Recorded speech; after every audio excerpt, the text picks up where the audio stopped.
What's up everybody, this is Reese from C Manga and welcome to my review of Fairy Tail Chapter 434, Crumbling Fist. Alright, some serious Shadow of the Colossus vibes being thrown around in this chapter, and you know what, I must admit, the action was really cool in this one, but I did feel it was a little bit underwhelming, so basically it's Natsu versus that Itsukatsunagi thing, battle god thing, and you know what, it actually did kind of surprise me just how small Natsu was in comparison to him.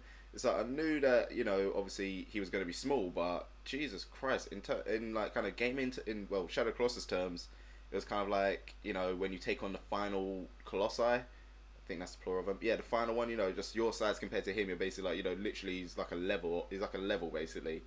And for all those who haven't played Shadow Colossus, compare it to more like Eren against the Colossal Titan, the 50-foot guy. That is what like the size difference between the two. But yeah, the battle, it was just over so quickly, and that's why I was saying it was a little bit underwhelming. Obviously you have your standard speech from Natsu, just like, oh yeah, how can you do that to your comrades? They're precious.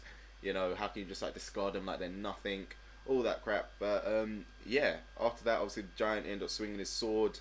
Natsu dodged it, and Jesus Christ, the power from that sword is crazy. It literally just like split the ground in two like it was nothing. So I was just sitting there like, wow, this thing is a real powerhouse. So yeah, it was kind of like a thing of how will Natsu deal with it. Well, like I was saying, he somehow the attack missed, he dodged it somehow, I do not know, it might have been like a quick sidestep.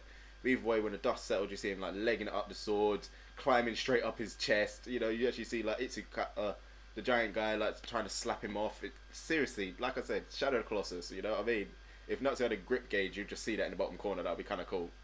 But yeah, he's obviously kind of like climbing up him. Shadow Colossus wise, I'll say, the fifth or sixth one, the one that actually did have the sword, and you got to make him hit that certain spot to make it. Yeah, if you played the game, you know what I'm talking about.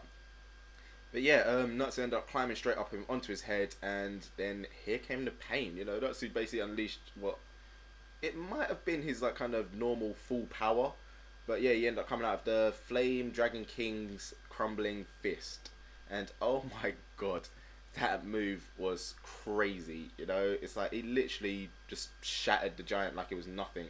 It kind of makes me wonder like what these battle gods actually are. It's like obviously they're not kind of like a living thing, but are they kind of more like a sentient statue or something like that? Because either way, that attack there, it shattered him like it was a statue.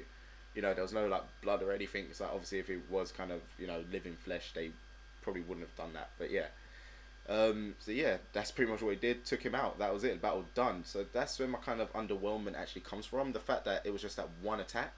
It's like, I don't know, maybe I would have been a little bit more satisfied with that battle if I don't know, maybe everyone else kind of jumped in, made it a group effort. Because obviously, like I was saying in the last one, Urza, she just kind of seemed surprised, like, oh my god, that's one of the 18 battle gods. It kind of made me think. At that point there, I'm thinking, oh my god, this thing must be super strong if Urza, the invincible queen, is kind of a bit, like, shaken up by it. So, for it to be defeated so easily is like, ah, man. And it's like, it only just swung its sword once. We didn't exactly get to see its full kind of potential or power.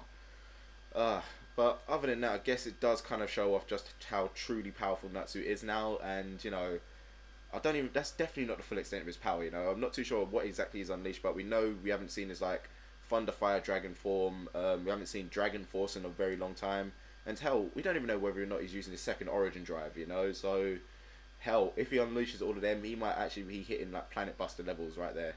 So, yeah, I guess only time can. I guess once we actually get to like the next proper big arc fight, because obviously these are all little mini arcs, so I guess we really shouldn't be expecting too much from him.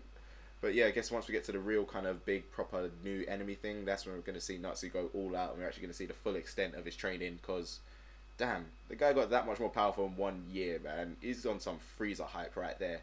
4 months. Jesus. So yeah, that's pretty much it for this chapter. It looks like they've ended up stopping the whole purification ritual, so now it's kind of like, I'm guessing Gajil's going to come in, arrest them all, and then yeah, that's the arc over. Let's get Gajil and Levi back with us as well. Let's bring back Fairy Tail. So yeah, like I said, that's pretty much it for this chapter. You guys know the usual things to do at the end of these. Let me know what you thought about this chapter in the comment section below. Personally, I liked it, but at the same time I was just underwhelmed by just the pacing of it. I would have liked it to be maybe stretched out a little more, over 2 chapters fighting him. That probably would have come, like, I don't know, it maybe would have made it a bit more of a hype battle. But anyway, you know, those are all my opinions. What are yours? Let me know in the comment section below. And as usual, don't forget to check out the other things on the channel. So I'll see you next time.